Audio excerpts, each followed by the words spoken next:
Happy Mother's Day, Lena. Thank you, Johnny. Yeah, happy Mother's Day. New Mother's Day, did you? Yes, yes, yes, because it is the new age.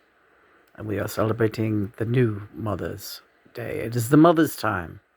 It is the time of the Divine Feminine to come into full power. Okay, great.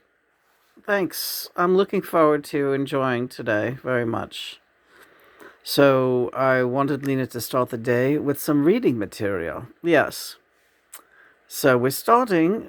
There's a pile of books here to the side of us, but we'll get to that. This is our first journal that we started together.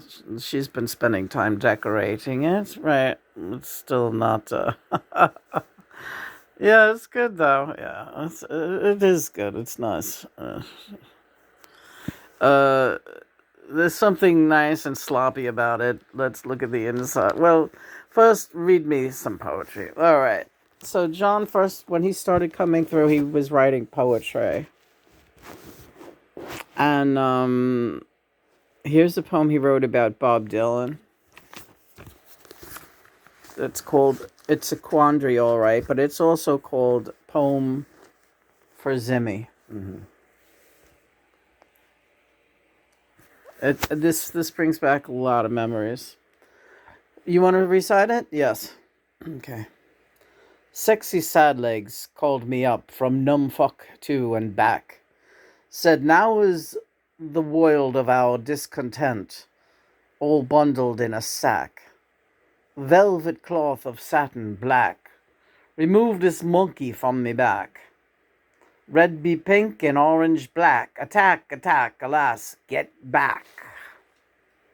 Meanwhile, at the bloody swift bathroom stall, Dylan in the bathroom stall, and not Jack Sparrow pressed. What in hell he's writing about is anybody's guess. I asked him once, hey, Zimmy lad, what's that you're trying to say? He looked me up and down his nose and told me just to pray. Right. And we wrote a blog piece on that, on Poem for Zimmy. It's got a lot of double entendres. There's a lot of hidden meanings in there. The beat poets are referred to, but if you don't have real knowledge of the beat poets, you won't recognize them in there. So that was, that's when I started really becoming like, oh God, this guy, this is what a genius John is. Yeah. Because I write poetry, but it doesn't sound like that. Excuse me. This poem always makes me cry, Sailor's Dog, and I couldn't figure out why. I knew the doggy in it, and he drew the little picture of the dog there. The dog looking at the stars and the seagulls. And it's about a dog that lives with a bunch of sailors on a ship, and he's a happy little dog, and his name is Patches. Patches was the name of my very first cat. John managed to put that name in there. And I'll just read you the poem because it's so beautiful.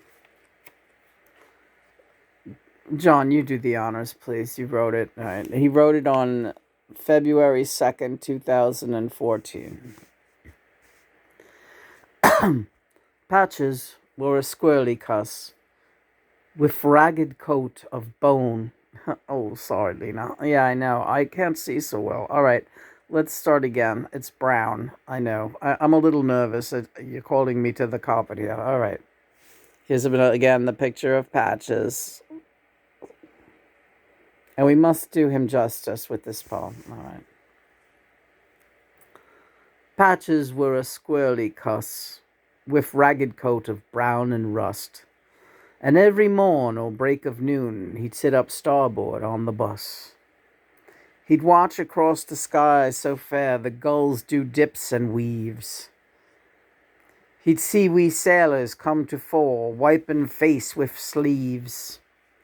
Perhaps some toast, supped up with egg? Yes, master, that looks good. And pour some milk into me plate. I'll lap it like I should. And as the long day turns to night, just 2 sleeps perchance 2 dreams of all the places yet to go, and places we have beans, right? And those are some, thank you, John. Yeah, those are some beautiful play on words, places we have beans. He always says human beings in his poems. He really goes back to his roots as James Joyce, yes. Because John was a walk-in for James Joyce at the, well, it's a whole, he was a transmogrified spirit, and James Joyce is in John's energy. It's in his spiritual DNA. It shows up in his writing. Again, this type of poetry, it's like not not my type of poetry. The references are all like John's from his age group in the 60s and stuff. This one's called Om Sweet Om. Nelson had a riddle is how it began. He's referring to the Nelson Riddle Orchestra, which was big back in the day with him. And that's not my time period. I'm 22 years, Earth years younger than Johnny. But here's the poem, and it's called Om Sweet Om, as in like yoga, Om. Nelson had a riddle, and it went something like this. What good's all this falderall without Miguel to kiss? The toss pot's in the attic, two pikers in the sea, the Yeti's in the middle, and in this quagmire, you and me. He's talking about all the people that we were involved with at the time that he connected with me. It was I had a very big social circle, and everybody was telling me that that what I was doing was with John was unorthodox and not right. Yeah, I had a lot of. I had to leave everyone that I thought loved me and who I thought loved me, because I still love them all, but I had to cut ties with them. Here's the rest of the poem. Deliveries are right on time. They gets here by freight deluxe. Boxes everywhere, and I could give two fucks. He spells fucks F-U-X, which is funny. Oh, Stephen had a Spielberg and a Squeezebox 102. But that's their lot and not our own. We're gone, babe, me and you. Right. Because John told me at that time, things have got to change. If you're going to do this journey with me, certain people are just going to be baggage, especially if they were drinkers and stuff, which was always the case. I had to reassess my life. I had to become sober, and I had to take a good look at what I was getting into now with John. Here's one of his first sketches of me and him.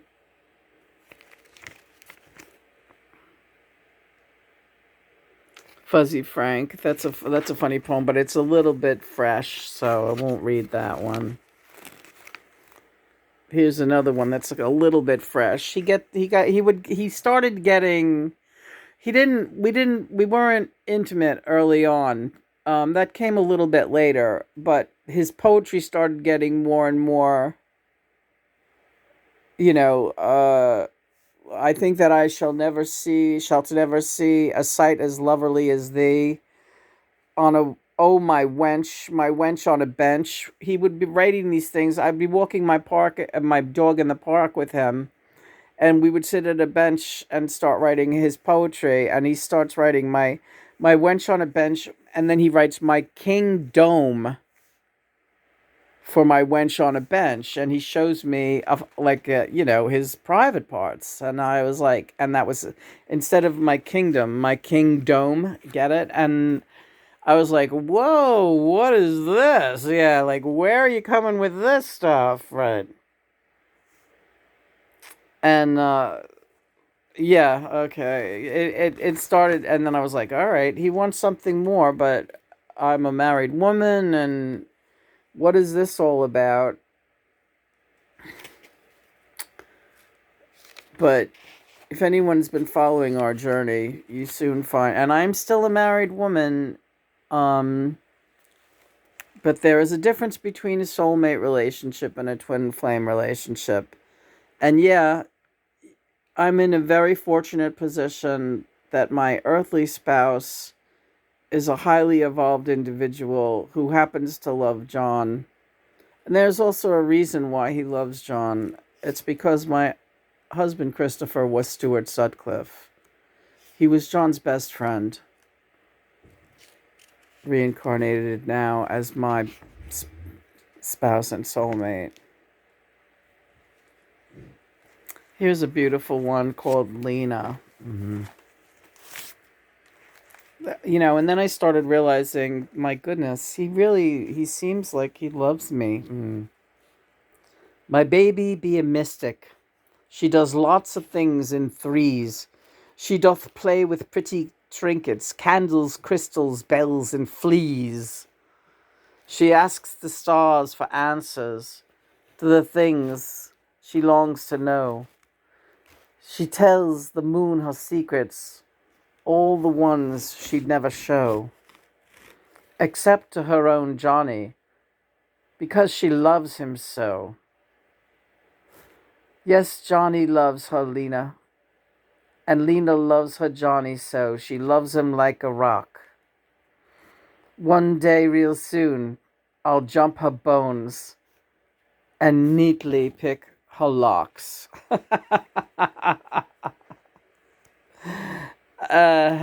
And that's when he started. That was the warning. He's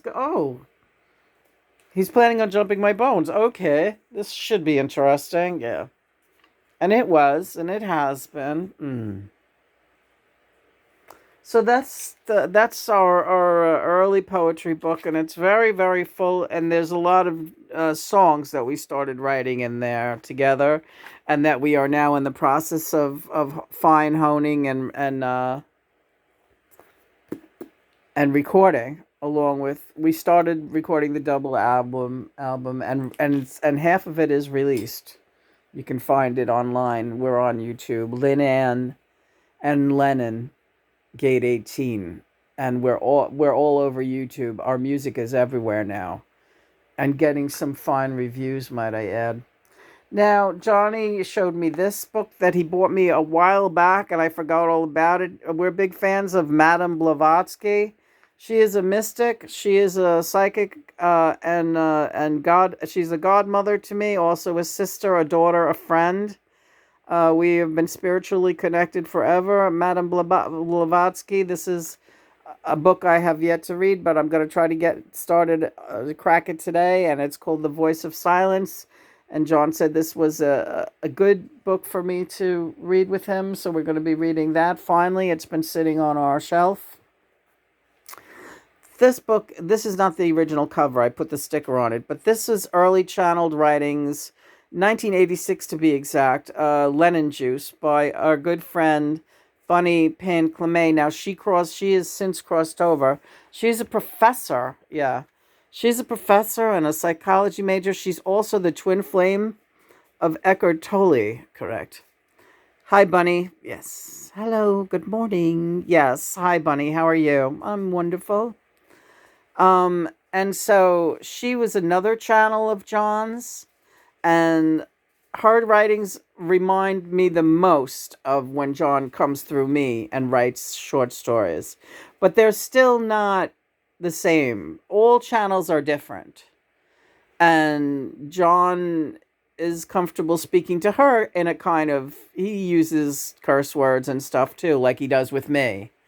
Someone yesterday wanted to criticize me for Johnny using the C word and say that I couldn't possibly be his channel because he would never use the C word. And to you again, lady, I say you're nuts.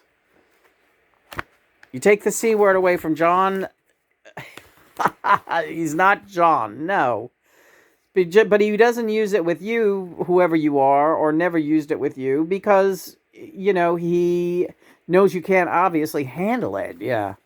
It's just a word. It's just 4 letters.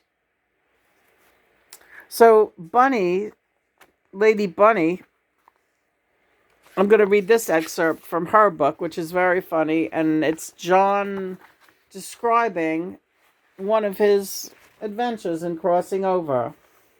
And it's, well, here it goes. Black Leather Angel by Johnny Bonkers. Chapter 1.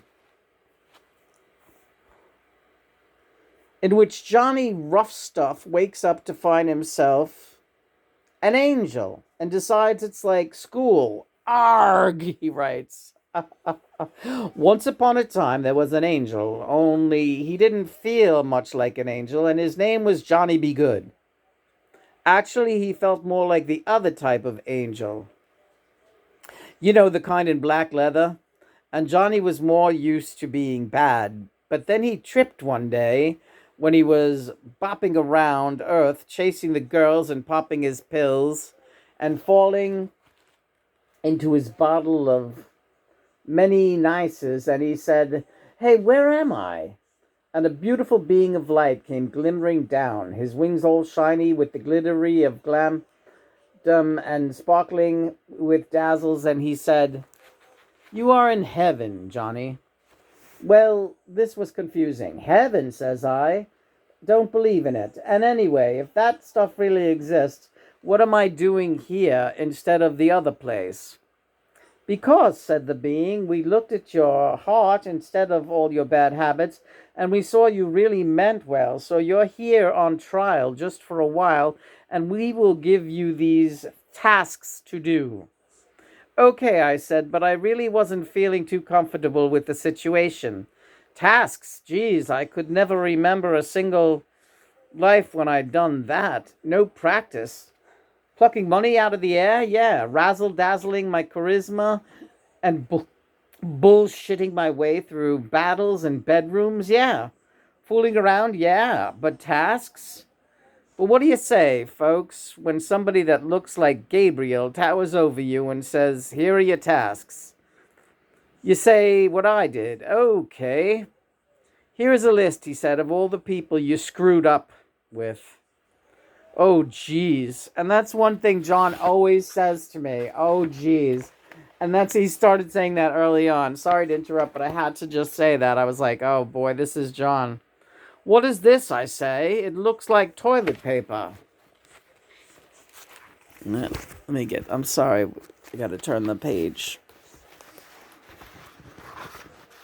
You're doing great, honey. Yeah, it's a funny piece.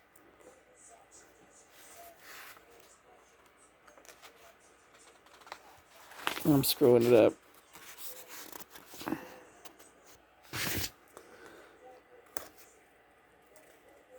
So he says that the list that the Gabriel gave him looks like toilet paper.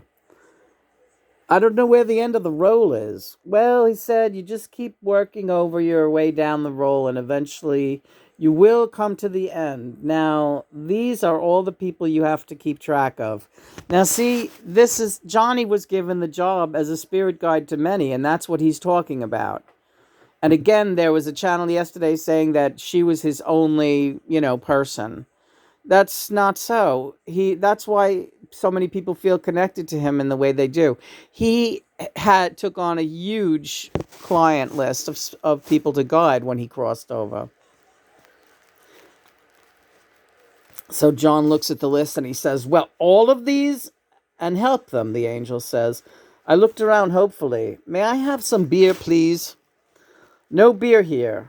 "No, stop looking around. None of that either. And no dope, no pills, no booze, no reefer." "I gotta do this sober?" "Oh, yeah, you can do a better job sober."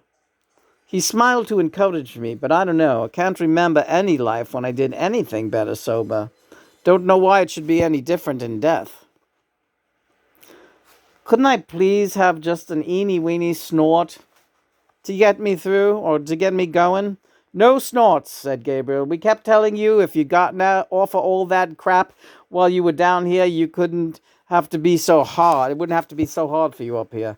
"I did get off all that stuff," said I, "lots of times. You just didn't come grab me at the right moment, that's all. The moment is always the right one," said he. "Now get going on your list, and I'll come back later and see how you're doing. And there's one thing I almost forgot."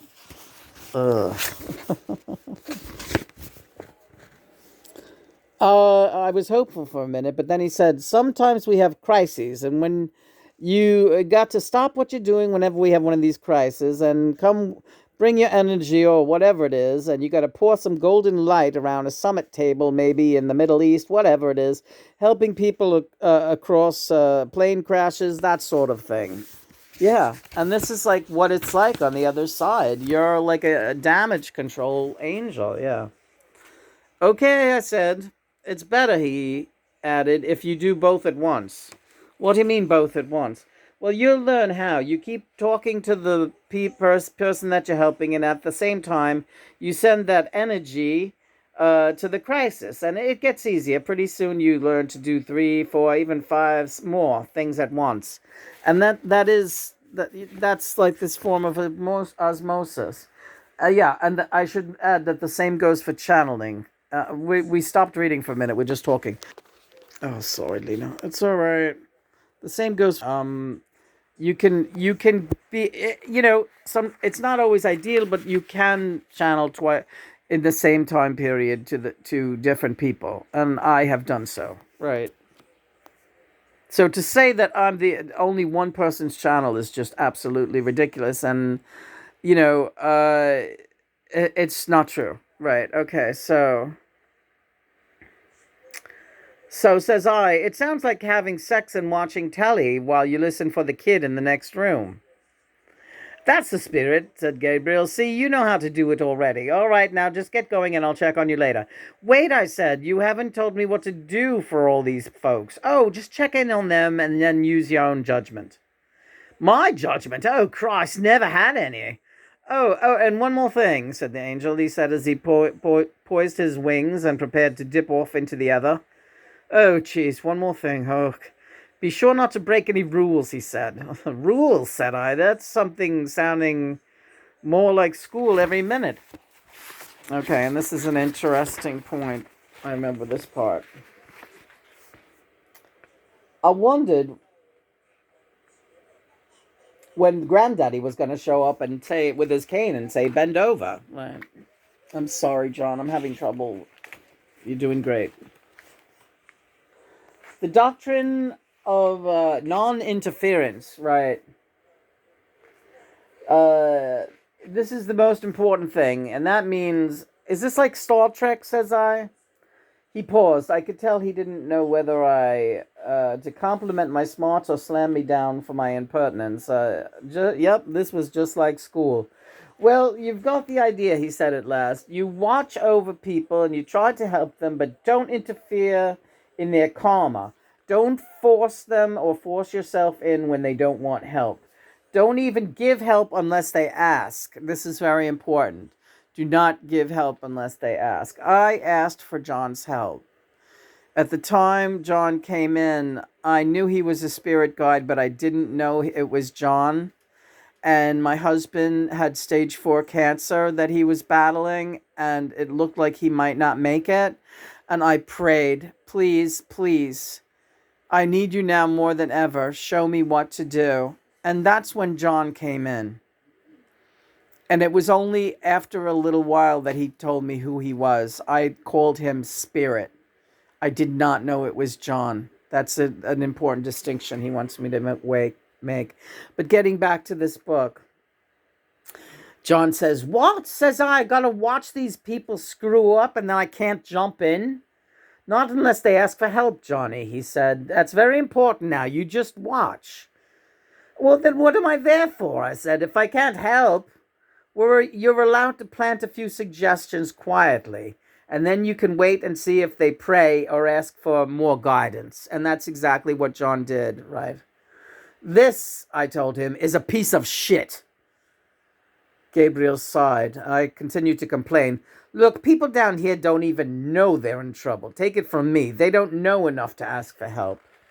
Well, these are the rules, said Gabriel, and we're expected to abide by them. He looked me over. You hear me, John? I grumbled. I hear you, I hear you. He looked me over again, and then he sighed, just like the headmasters always did when they read me the rules. Oh, geez, what's the use? But at least I've done my part. I gotta let him go out now and fall on his face. That's what the angel is saying about John. So the good angel said, you go out there now, John, and you help the good folk on the list. But remember, no interference. Well, this was like telling the kid to go for his swimming lesson with his arms tied to his sides, but I went out and gave it a go. And that's the end of chapter 1 of Johnny Angel, and we're going to get into that later. And it's a fascinating read. And again, this was Bunny's channel, John's channel, Bunny Panclame, a revered professor. And this book did not get. We've been getting attention to this book, but it did not get enough attention when it came out. And these channeled writings were done in '86, and John worked with her for several years until he finally departed to come devote more time to the Twin Flame mission and to other efforts. Just show the other one book, then, and we're not going to get to all of these books today, but here's another one I wanted her to pick up again. She started reading it a couple of years back. White Eagle, the Divine Mother. Again, we're bringing up for Mother's Day, especially the fact that this is the time in history where the Divine Feminine must come to the forefront, and a reminder to everyone out there, especially the channel woman that gave Lena a hard time yesterday and just was very stubborn about wanting to accept Lena's journey and Lena's truth with John, that this is a time for the Divine Feminine to be gathering together and respecting each other, not dissing each other and not giving each other a hard time. Now, you make all kinds of I've seen you out on your webpage, and we both saw you on your Instagram and making all kinds of speeches on how let go of the ego and stop feeling like you are a chosen one and stop blah, blah, blah, thinking you're so special and you're so singular. You're making all these speeches and you're the one acting like that. And how is that? That's very ironic. Get your act together. Tough love. This is what's happening right now. And yeah, if you don't want to hear it right now, go do some self-work and then come back. Lena's still going to be here, but you got some work to do. And Bunny's at the window, and here is our girl, our Queen of Wands, Stella Bell. Right, let's get a nice... Hi, Stella. Look at my beauty. Oh, gee. She's a fine woman. Yeah. Woman. Yeah. Isn't she beautiful, though? And our cat, Bunny, is at the window. Christopher, Bunny needs to come in. We're getting sushi today. Me and Christopher. Christopher is springing for sushi for me, him, and John. And at my suggestion for his mother, who is elderly, and Christopher also does his part in taking good care of his mom. She lives upstairs. So he'll be bringing her some sushi. The cats are going to eat some sushi. John, sushi is his favorite. He makes sure that we get it at least once a month. It's very good for our chi, and which is our, psychic, physiological DNA. It's all tied up in energy and live energy, and the fresh fish, there's something to that. I don't know exactly what it is, but... And the seaweed, very beneficial. Another reminder, we are pescatarians, but for the most part vegan. And... once more, we're promoting that. We thank everyone for joining us. Today, Mother's Day, every day. Again, there's Christopher, my spouse. Chris, say hello to everyone for Mother's Day. Happy Mother's Day. Same to you, darling. And he's a good man and remains a very integral part of our mission together. Right, Chris? That's right. Christopher's twin flame happens to be singer-songwriter Sandy Denny. Hello, Christopher. Hello, Sandy. How are you? I'm well. How are you, Sandy? All right. Happy Mother's Day to you, because you, in many ways, mother those kittens like nobody's, like gangbusters. That's right. Yeah, Sandy Denny is a great lover of cats and animals and kittens, and I think a lot of the reason those kittens follow Chris around so religiously is because Sandy's trailing him too. Yes, it's absolutely true. Uh-huh. Aha! You thought you were the charming one. Yes. Not a chance. No way. They're funny. Oh. So that's Sandy, the voice of Sandy Denny you hear. I would love to read another poem from Johnny's book to you. All right. Christopher, Yeah. good job is all I want to tell you. All right. Mac and all. Coming along. Oh, yeah, those peaches were nice yesterday.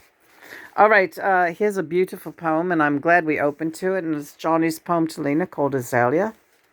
And it's one of her favorite flowers. Here's some writings in the book. Oh, I like being here doing this. Thanks, Sandy. And so, without further... John, stop it. John just said, without further ado, which I don't know why he's saying that. Because it sounds funny. He likes, John just likes the sound of words. Sandy's a prize cunt. You hear him, Christopher, what he's saying? I heard that. Sandy's a prize cunt. And Christopher will admit to it, too. Here's... You got to take it easy on the Jews. They're I know. catching a lot of heat lately. I just like... I know. I joke, but you're right. You're absolutely right. Oh, back to the poetry. Azalea. Okay, here we go. Keep the... Okay, I will, Sandy. This is after Lena's favorite flower, or one of them, one of many. And John calls her Azalea. Azalea turned her eyes to me, her gaze it were magenta. Her words between the sweetest kiss. This ain't your usual yenta. Jew. Yeah, stop. Her shoulders soft as rosemary, and breath like raspberry wine. I holds her close, and makes the most, and takes me bleedin' time. And when the airs grow misty, I search for words to say, whilst strains of old Franz Liszt and Wolfie Mozart play, as polynoses clutter on the windshield of our soul, and grains of sand do gather like so much great rock and roll. Yes, Azalea holds my heart in hers as I hold hers in mine. A precious flame is who we are, forever, for all time. Amen, Sandy. That was amazing. Yeah, she reads better than me. She could see the page better than me. Yeah, I had better vision through you. But Lena, that's what's happening with the channel. You get a little fuzzy vision. Don't let it throw you. Just power through. Try this one too. This is a good one. See if John can read it better. All right, this is a good one, and it's called Stuff. Sandy is cheering. She's the cheering squad today, Chris. She's focusing us. This is another one called Stuff by Johnny. Written May 16th, 2014. So that's like right around now, like almost to the day. Go ahead, John. Johnny once was in the basement mixing up the medicine. Now he's in the kitchen, up with Mama Lean, making lobster soup, up at 2 a.m., talking up a storm and asking, how you been? And we can never find a pen. But the wine is always fresh, and our doggy's always proud, and the music's always loud. Unless hubby wants to sleep, and then we won't make a peep. 'Cause we're just nice that way. Yeah, and he's talking about Chris. And the days when Johnny first busted through, and we'd be up all drinking wine and cooking and making food all night. And then, we had to pipe down because Christopher was trying to sleep. He had to get up for work the next day, and we had to play it cool. Yeah. And that's what that poem's about. And it's just called Stuff. And that's like our day-to-day life. That's a good poem, isn't it, Chris? Yes. I really like that. Unless hubby wants to sleep. I love that. It's great. That's a perfect one to sign off with. Yeah, it is. It's a great one. Let's go have our Mackinac because Christopher bought these great peaches. You're a peach kid. Can I tell you that? You're a peach. Thanks. Let's get a close-up of that big face. There you go. Look at him. Look at happy Santa Claus. He loves. Why wouldn't Sandy love that motherfucker? Why? I don't know. Do you? I don't know, John. What's the matter, kid? I'm fine. Your eyes are bothering you. No, I'm fine. You did a great job. Yeah, we had the little library show here, and everything's nice and good. All right, praise be God, Mother. Praise be God, Mother. Happy Mother's Day, Mother God. Yeah. Train on the birds up there, the birdies. All right. Look, you know who that is? Mother and father? Yes. They're like two little birdies on a wire, watching all the kiddies fucking everything up. Oh, Jesus Christ. Here we are at Blue Jay Way. I like that, yeah. Speaking of which, George, thank you for coming through yesterday and doing such a beautiful... Chris, did you hear George's Beware of Darkness yesterday? Yeah. I was crying. I heard you. I was crying, yeah. Couldn't take it. I just beware of greeting leaders, yes. Let's get Sandy here too. Here's Sandy, yeah. Yeah, and when Sandy started coming through, she came through with George. Yeah. Chris, you remember that? Oh, sure. When At the restaurant. Yeah. Sandy and George are like the best of friends, Sandy Denny and George Harrison. Even though George it's funny, he's got Nellie Mackay, and Nellie does a couple of songs where she sounds just like Sandy. And when I heard her sing them at her show, I told her, you are channeling Sandy Denny, especially that song Bold Marauder. Yeah, that's very true. Mm-hmm. So it's like we're all one. We're all tied together. And I'm feeling a little overwhelmed. Good morning, everyone. Yeah. And again, there's a picture of Stu Sutcliffe sitting on Paul's shoulder. And that's who this is. Mm-hmm. Came back as a lumberjack, we like to say. All right, honey. I'm feeling a little wiped. Yeah. Understandably so.